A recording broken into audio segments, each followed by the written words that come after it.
avec ça, la plume, voilà, vous connaissez peut-être en fait, c'est... Alors, c'est quand même pas facile en fait à utiliser parce que j'aurais tendance à dire que si par exemple vous écrivez souvent et qu'ensuite vous voulez dessiner avec ça, quand on écrit, encore une fois, on écrase, on réfléchit plus aux mots ou au sens de ce qu'on va dire que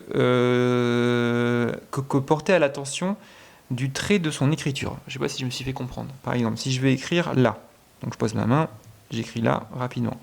Si je veux dessiner là, bah du coup je vais me concentrer et là je vais observer en fait le déroulement de ma ligne et non le mot que je veux faire.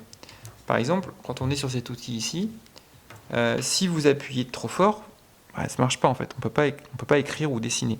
Si par exemple on est non plus dans une démarche artistique et la démarche artistique peut-être va être dans une prise du crayon en fait de façon assez souple. Donc si je veux décoller par exemple ma main et que je veux écrire par exemple la lettre ou dessiner, hein, pour moi c'est la même chose. Hein, ce qu'on va faire c'est qu'on va se concentrer un peu sur, on va se concentrer plus sur la forme. Bah, si je veux faire mon là, je vais être très léger.